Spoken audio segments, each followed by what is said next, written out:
അല്ല, ഇപ്പൊ പോയാ തിരുവനന്തപുരത്ത് എത്ര മണിക്കെത്തും? രാത്രി ഒരു 10 മണി കഴിയും. യൂണിയൻ മീറ്റിംഗിനല്ലേ? എല്ലാം കഴിഞ്ഞ് നാളെ ഇങ്ങ് എത്താൻ പറ്റുമോ? എത്തും. കഴിഞ്ഞാലും കഴിഞ്ഞില്ലെങ്കിലും എത്തും. രാത്രി മഴയ്ക്കുള്ള സാധ്യതയുണ്ട്. നല്ല തണുപ്പും കുളിരും ഒക്കെ ഉണ്ടാവും. ഈ ഒറ്റ ചിന്തയുള്ളൂ. അയ്യടാ, നിന്റെ കാര്യം അല്ല പറഞ്ഞത്. ആ ചെറുക്കന്റെ മേലൊരു കണ്ണ് വേണം. പോത്ത് പോലെ ഉറങ്ങിക്കളയരുത്.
വേഗം പറഞ്ഞേ.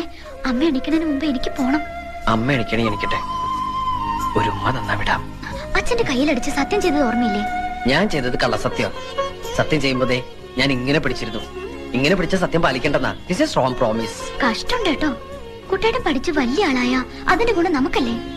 അച്ഛനും അമ്മയും നമ്മുടെ നന്മയ്ക്ക് വേണ്ടിയല്ലേ ഈ പറയണത്. അവരുടെ വിഷമം എന്താ മനസ്സിലാക്കാത്തത്? നീ എന്താ എന്റെ വിഷമം മനസ്സിലാക്കാത്തത്? ഇപ്പൊ എനിക്കൊരു ഉമ്മ തന്നില്ലെങ്കിൽ പിന്നെ ലൈഫിൽ ഞാൻ പരീക്ഷ എഴുതില്ല കേട്ടോ. കുട്ടിയുടെ വേണ്ട കേട്ടോ. ഞാനിപ്പോ ഒച്ച വെക്കും. നീ ഒച്ചക്കണ്ട, ഞാൻ ഒച്ചയ്ക്കാം.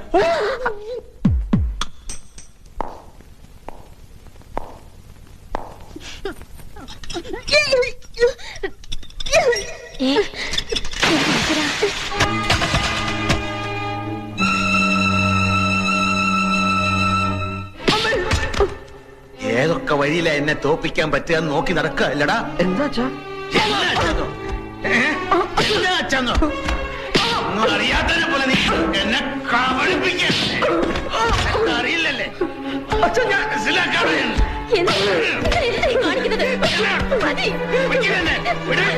ഒന്ന് കുളത്തി തകഞ്ഞൻ ഇങ്ങനെ കൊറേ നേരമല്ലേ തല്ലണം. കാര്യം എന്താ വെച്ചാ പറ. കാര്യം എന്താണെന്ന് അറിയില്ലല്ലേ? നീ അറിയാതാണോ അവള് ഗർഭിണിയായത്? ചില്ലിക്കാശിന് വകയില്ലാതെ ഇപ്പോഴും തന്തയുടെ ചെലവിൽ കഴിയുന്ന തന്തയാൻ പോന്നു. അങ്ങനെയാണെങ്കിൽ തന്നെ അവൾ എന്റെ ഭാര്യയല്ലേ, അയൽവക്കത്തെ പെണ്ണൊന്നല്ലോ. തോന്യാസം കാണിച്ചിട്ട് നിന്ന് ചെലക്കുന്നോ? സ്കൂളിൽ പഠിക്കുന്നവ പെണ്ണ് കെട്ടിക്കൊണ്ട് വന്ന് ഞാൻ ക്ഷമിച്ചു. മനസ്സ് നീറുകായിരുന്നു, എന്നിട്ട് സഹിച്ചു. ഇത് ഞാൻ സമ്മതിക്കില്ല. ഈ കുഞ്ഞ് ജനിക്കാൻ പാടില്ല. അവളോട് വേഗം റെഡിയാൻ പറ, ആശുപത്രി പോണം. അത് തീരുമാനിക്കേണ്ടത് എന്റെ അച്ഛനല്ല. ഇവളുടെ വയറ്റിൽ കിടക്കുന്ന കുഞ്ഞിന്റെ അച്ഛൻ ഞാനാ. ഞാൻ തീരുമാനിക്കും. കുറെ ഞാൻ ക്ഷമിക്കണം.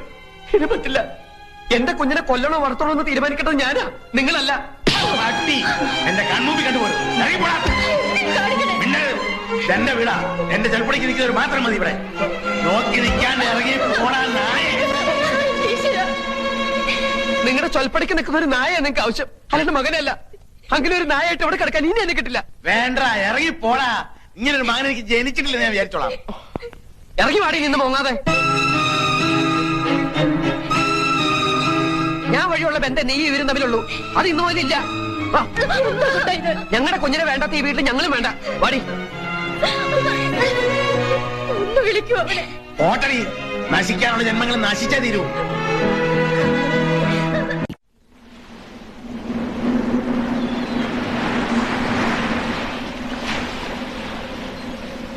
ദേഷ്യപ്പെടില്ലെങ്കിൽ ഞാനൊരു കാര്യം പറയട്ടെ. നമുക്ക് എന്റെ വീട്ടിലേക്ക് പോയാലോ? കുട്ടേട്ടന് എന്തെങ്കിലും ഒരു ജോലി കിട്ടണവരെ നമുക്ക് അവിടെ താമസിക്കാം. എന്നിട്ട് വേണം അച്ഛന് കൈകൊട്ടിച്ചിരിക്കാൻ. സ്വന്തം വീട്ടിൽ നിന്ന് വഴക്കിട്ടിറങ്ങിയ അഭിമാനി അച്ഛൻ വീടിന്റെ അടുക്കളയിലെ താമസം എന്ന് പറയിപ്പിക്കാൻ. അതിന് എന്നെ കിട്ടൊന്നുമില്ല. വാശിയുള്ള അച്ഛന്റെ മോൻ തന്നെ ഞാനും. ഇപ്പൊ എന്റെ മനസ്സിൽ ഒന്ന് മാത്രമേ ഉള്ളൂ. രാത്രിയാവുന്നതിന് മുമ്പ് നിന്നെ സുരക്ഷിതമായ സ്ഥലത്താക്കുക. എവിടെ?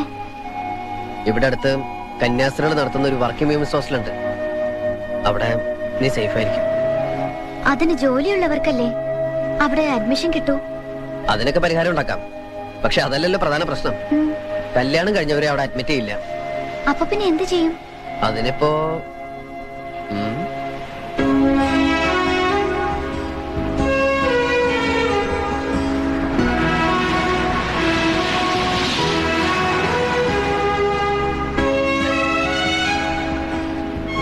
ഇന്നു മുതൽ ഹോസ്റ്റൽ ജീവിതം കഴിയുന്നവരെ ഭൂമിയിലെ മാലാഖമാരായ കന്യാസ്ത്രീകൾക്ക് മുമ്പിൽ ഈ മാലു എന്റെ സഹോദരിയും ഞാൻ നിന്റെ സഹോദരനുമാവുന്നു. വേറൊരു നിവൃത്തിയില്ലാത്തോണ്ടാ മോളെ. ഇനി ആ താലിമാല കൂടി ഒരുക്കോ. താലി ഞാൻ ആരും കാണാതെ നോക്കിക്കോളാം. അയ്യോ, അതുകൊണ്ടല്ല. ഹോസ്റ്റലിലെ ഡെപ്പോസിറ്റും റെന്റും മെസ്സും എല്ലാം കൂടി കയ്യിലുള്ളതുകൊണ്ടൊന്നും മതിയാവില്ല. 1-2 ആഴ്ചക്കുള്ളിൽ എന്തായാലും ഇത് വെക്കേണ്ടി വരും. എന്നാ പിന്നെ അതിപ്പോ തന്നെ ചെയ്യാം. ഊരിതാ.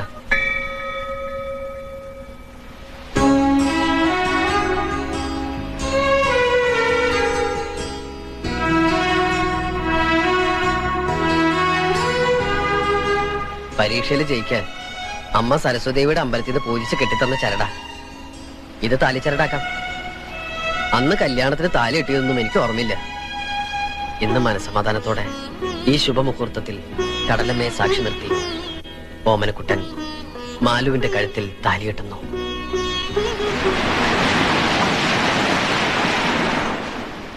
I am sorry. പരിചയമുള്ള ആരെങ്കിലും ഇൻട്രൊഡ്യൂസ് ചെയ്യാതെ എനിക്ക് കുട്ടി ഇവിടെ അഡ്മിറ്റ് ചെയ്യാൻ പറ്റില്ല. അയ്യോ, അങ്ങനെ പറയരുത് മദർ. മദർ ഈ കുപ്പായം ഊരി വെച്ചിട്ടൊന്ന് ആലോചിച്ച് നോക്കിയേ. അതല്ല മദർ, ഞങ്ങളുടെ സ്വന്തം അമ്മയെ പോലെ ഒന്ന് ചിന്തിച്ചു നോക്കിയേ. അപ്പൊ ഞങ്ങൾ ഉപേക്ഷിക്കാൻ തോന്നില്ല. ഇവളെയും കൊണ്ട് ഞാൻ ഇങ്ങോട്ട് വന്നത് ഭൂമിയിലെ മാലാഖമാർ ഞങ്ങളെ കൈവെടിയില്ലെന്ന് ഉറപ്പുള്ളതുകൊണ്ടാ. ഇപ്പൊ ഞങ്ങളെ സഹായിച്ചാൽ മരിച്ച് സ്വർഗത്തിൽ ചെല്ലുമ്പോ മദറിന് കർത്താവിന്റെ മുന്തിരിത്തോട്ടത്തിൽ ഏറ്റവും നല്ല പണി തന്നെ കിട്ടും. ഒരു പരിചയമില്ലാതെ ഞാൻ എങ്ങനെയാ? നാളെ രാവിലെ 10 മണിക്ക് കോഡിന്റെ കമ്പനിയിൽ ജോയിൻ ചെയ്യേണ്ടതാ ഇവക്ക്. പെങ്ങള് പെൺകുട്ടി ആയതുകൊണ്ടാ. അല്ലെങ്കിൽ ഞാൻ എന്റെ കൂടെ YMCA താമസിപ്പിച്ചാനെ. നിങ്ങൾ എന്ത് പറഞ്ഞാലും ഇവിടെ റൂമില്ല. വരൂ മാലതി.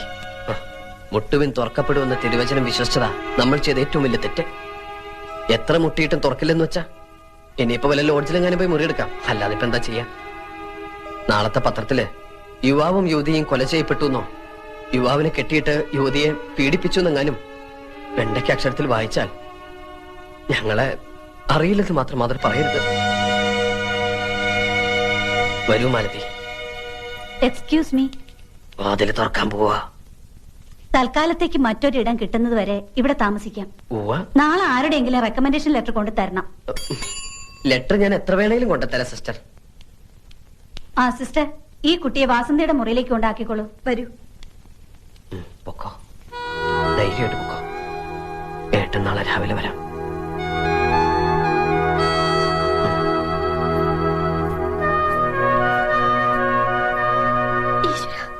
എന്റെ കുട്ടി. എന്റെ കുട്ടി? ഏത് കുട്ടി? എനിക്കില്ലാത്ത മോൻ നിനക്കെന്തിനടി? എന്റെ മോഹത്ത് ആറ്റത്തിപ്പിടി ഇവിടെ ഇറങ്ങിപ്പോയനവൻ. അവൻ എന്റെ മോനല്ല, ശത്രുവാണ്, ആജന്മ ശത്രു. അവൻ എവിടെയെങ്കിലും പോയി തൊലട്ടെ. തൊലയാൻ പോണത് നിങ്ങളാ. കുടുംബം കുട്ടികളൊന്നും ഇല്ലെങ്കിലും അച്ഛനും മക്കളും പരസ്പരം എങ്ങനെയാ മനസ്സിലാക്കേണ്ടതെന്ന് ബഹുമാനിക്കേണ്ടതെന്ന് എനിക്കും അറിയാം. തന്റെ മക്കൾ തന്നോളമായാൽ താനെന്ന് വിളിക്കണമെന്ന പ്രമാണം. ഒരു നല്ല വാക്ക് ഇന്നുവരെ അവനോട് പറഞ്ഞിട്ടുണ്ടോ? പരിഹാസത്തോടെയല്ല താൻ ഇന്നുവരെ അവന്റെ മുഖത്ത് നോക്കിയിട്ടുണ്ടോ? അവനും തന്നെ പോലെ ഒരാണാ. അവന്റെ മൂക്കിന് താഴെയുള്ളത് മീശ തന്നെയാ. അത് വളരെ നല്ല കാര്യല്ലേ. ആ മീശയും പിടിച്ചോണ്ടുള്ള കാലം മുഴുവൻ ജീവിക്കാമല്ലോ. പെങ്കോന്തൻ. തനിക്കറിയില്ല കൈമളെ, അവനെ പറ്റി ഒരുപാട് സ്വപ്നങ്ങൾ കണ്ടവനാ ഞാൻ. കുറേയേറെ ആഗ്രഹങ്ങൾ എനിക്കുണ്ടായിരുന്നു. എല്ലാ തന്തമാരും അങ്ങനെ തന്നെയാണോ? താൻ പൂങ്കിനാവ് കണ്ടത് ആഗ്രഹിച്ചു, അതൊക്കെ അവന്റെ തെറ്റാണോ? എന്റെ തെറ്റാ, എല്ലാം എന്റെ തെറ്റാ.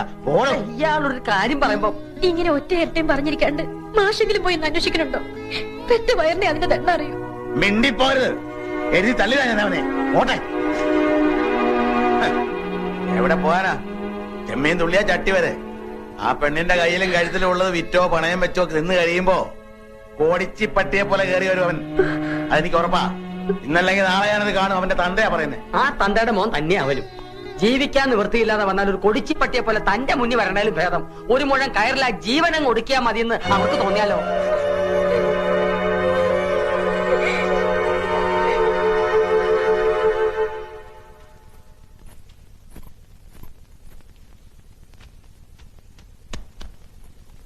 അയ്യേ, ഏട്ടൻ പോയെന്ന് പറഞ്ഞിരുന്ന കരയ്യ.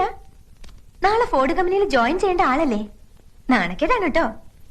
ദേ, ഈ പറയണ ഏട്ടനൊരു പെണ്ണ് കെട്ടട്ടെ, അപ്പൊ കാണാം ഈ പെങ്ങളെ തിരിഞ്ഞു നോക്കൂടില്ല. താൻ വെറുതെ അതും ഇതും ആലോചിച്ച് ഉറക്കം കളയാതെ കിടക്കാൻ നോക്ക്. Good night.